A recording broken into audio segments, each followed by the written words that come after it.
മലയാള ഭാഷയ്ക്ക് രണ്ടാമൂഴം നൽകിയ എഴുത്തിന്റെ ഓളവും തീരവും ഇനി എന്നേക്കും അക്ഷരലോകത്ത് ഓർമ്മയായി നിലകൊള്ളും. ഇത് കേരളത്തിന് സംഭവിച്ച ഏറ്റവും വലിയ നഷ്ടമെന്ന് മുഖ്യമന്ത്രി. നമുക്കൊരു വലിയ എഴുത്തുകാരനെ നഷ്ടമായെന്ന് നടൻ കമൽഹാസൻ. വിടവാങ്ങിയത് മലയാളത്തിന്റെ അഭിമാനത്തെ ജ്ഞാനപീഠത്തിലിരുത്തിയ ബഹുമുഖ പ്രതിഭ.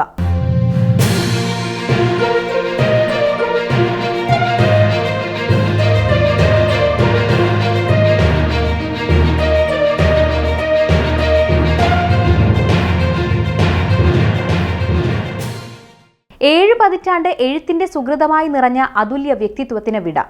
മലയാള ഭാഷയ്ക്ക് രണ്ടാമൂഴം നൽകിയ എഴുത്തിന്റെ ഓളവും തീരവും ഇനി എന്നേക്കും അക്ഷരലോകത്ത് ഓർമ്മയായി നിലകൊള്ളും. മലയാള സാഹിത്യത്തിന്റെ എക്കാലത്തെയും പ്രിയ എഴുത്തുകാരൻ MT വാസുദേവൻ നായർക്ക് അനുശോചനം അറിയിച്ച് പ്രധാനമന്ത്രിയും മുഖ്യമന്ത്രിയും ഉൾപ്പെടെയുള്ള പ്രമുഖർ. കേരളത്തെയും മലയാളത്തെയും ലോകത്തിന്റെ നെറുകയിലെത്തിച്ച മഹാപ്രതിഭയുടെ വിടവാങ്ങലാണ് സംഭവിച്ചിരിക്കുന്നത്. ഇത് കേരളത്തിന് സംഭവിച്ച ഏറ്റവും വലിയ നഷ്ടമാണ്. നമ്മുടെ സംസ്കാരത്തെ വലിയ തോതിൽ ഉയർത്തിക്കാട്ടാൻ MT ചെയ്ത സേവനം മറക്കാവുന്നതല്ല, മുഖ്യമന്ത്രി പിണറായി വിജയൻ പറഞ്ഞു. ഒരു ജനതയാകെ മാതൃഭാഷ എങ്ങനെ എഴുതണം, എങ്ങനെ പറയണം എന്ന് ഒരു പേനയുടെ ബലം കൊണ്ട് നിർണ്ണയിക്കാൻ കഴിഞ്ഞ മനുഷ്യനായിരുന്നു MT വാസുദേവൻ നായരെന്ന് പ്രതിപക്ഷ നേതാവ് VD സതീശൻ അനുസ്മരിച്ചു. MT വാസുദേവൻ നായരുടെ വേർപാടോടെ സാഹിത്യത്തെയും സിനിമയെയും സാംസ്കാരിക ആവിഷ്കാരത്തിന്റെ ശക്തമായ മാധ്യമങ്ങളാക്കി പരിവർത്തനം ചെയ്ത ഒരു മഹാപ്രതിഭയെയാണ് നമുക്ക് നഷ്ടമായതെന്നാണ് പ്രിയങ്ക ഗാന്ധി ഫേസ്ബുക്കിൽ കുറിച്ചത്. നമുക്കൊരു വലിയ എഴുത്തുകാരനെ നഷ്ടമായെന്ന് നടൻ കമൽഹാസൻ. മലയാള സാഹിത്യ ലോകത്തെ ഏറ്റവും വലിയ വ്യക്തിത്വമാണ് അദ്ദേഹം. മലയാളത്തിന് തന്നെ പരിചയപ്പെടുത്തിയ കന്യാകുമാരി എന്ന സിനിമയുടെ എഴുത്തുകാരനുമായുള്ള സൗഹൃദത്തിന് 50 വയസ്സായി. ഒടുവിൽ മനോരഥങ്ങൾ എന്ന ടെലിവിഷൻ പരമ്പര വരെ ആ സൗഹൃദം തുടർന്നെന്നും കമൽഹാസൻ ഫേസ്ബുക്കിൽ കുറിച്ചു. ഒറ്റ തവണയേ അദ്ദേഹത്തിന്റെ കഥാപാത്രമാകാൻ സാധിച്ചുള്ളൂ. പക്ഷേ MT സാർ തനിക്ക് സമ്മാനിച്ച കഥാപാത്രത്തിന് ഏറ്റവും ആർദ്രതയേറിയ വികാരത്തിന്റെ പേരായിരുന്നു ദയ. മഞ്ജു പറഞ്ഞു, എൻ്റെ മനസ്സ് ശൂന്യമാവുന്ന പോലെ തോന്നുന്നു. ഞാൻ എൻ്റെ 2 കൈകളും മലർത്തി വെക്കുന്നുവെന്നാണ് മമ്മൂട്ടി കുറിച്ചത്.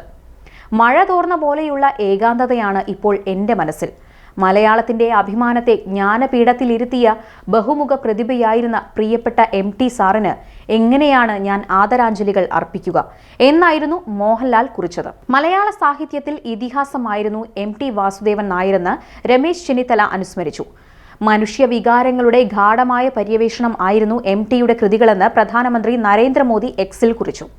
സാഹിത്യത്തിലും സിനിമയിലും നികത്താനാവാത്ത ശൂന്യതയാണ് MT വാസുദേവൻ നായരുടെ വിയോഗത്തിലൂടെ സംഭവിച്ചിരിക്കുന്നതെന്ന് പ്രതിപക്ഷ നേതാവ് രാഹുൽ ഗാന്ധിയും അനുസ്മരിച്ചു. നോവൽ, ചെറുകഥ, തിരക്കഥ, നാടകം, ബാലസാഹിത്യം, യാത്രാവിവരണം, ലേഖനം എന്നിങ്ങനെ എഴുത്തിന്റെ സമസ്ത രൂപങ്ങളിലും വിരൽമുദ്ര പതിപ്പിച്ച MT പത്രാധിപർ എന്ന നിലയിലും അതുല്യനാണ്. മലയാള സിനിമയിലെ ക്ലാസിക്കുകളിലൊന്നായി എണ്ണപ്പെടുന്ന നിർമാല്യം ഉൾപ്പെടെ 6 സിനിമകളും 2 ഡോക്യുമെന്ററികളും അദ്ദേഹം സംവിധാനം ചെയ്തിട്ടുണ്ട്. ജ്ഞാനപീഠം ജേതാവായ MTയെ 2005 രാജ്യം പത്മഭൂഷൺ നൽകി ആദരിച്ചിരുന്നു. കേന്ദ്ര സാഹിത്യ അക്കാദമി അവാർഡ്, JC ഡാനിയൽ പുരസ്കാരം, എഴുത്തച്ഛൻ പുരസ്കാരം, വയലാർ അവാർഡ്, കേരള സാഹിത്യ അക്കാദമി അവാർഡ്, വള്ളത്തോൾ പുരസ്കാരം തുടങ്ങി നിരവധി ബഹുമതികൾ നേടിയിരുന്നു. മികച്ച തിരക്കഥയ്ക്ക് ദേശീയ ചലച്ചിത്ര പുരസ്കാരം 4 തവണ നേടിയ അദ്ദേഹം മികച്ച സംവിധായകന് 3 വട്ടം സംസ്ഥാന ചലച്ചിത്ര അവാർഡ് നേടി. 11 തവണ മികച്ച തിരക്കഥയ്ക്കും സംസ്ഥാന ചലച്ചിത്ര അവാർഡ് നേടിയിട്ടുണ്ട്. ഹൃദ്രോഗവും ശ്വാസതടസ്സവും അനുഭവപ്പെട്ടതിനെ തുടർന്ന് 11 ദിവസമായി MT വാസുദേവൻ നായർ ആശുപത്രിയിൽ കഴിയുകയായിരുന്നു. 91 വയസ്സായിരുന്നു അദ്ദേഹത്തിന്. ചികിത്സയിലിരിക്കെ കഴിഞ്ഞ ദിവസം ഹൃദയാഘാതം ഉണ്ടായതിന് പിന്നാലെ ആരോഗ്യനില വഷളാവുകയും തുടർന്ന് കിഡ്നിയുടെയും ഹൃദയത്തിന്റെയും പ്രവർത്തനം മന്ദഗതിയിലാവുകയുമായിരുന്നു. ഇതിന് പിന്നാലെ ഇന്നലെ രാത്രിയാണ് ആ അതുല്യ പ്രതിഭ ലോകത്തോട് വിട പറഞ്ഞത്.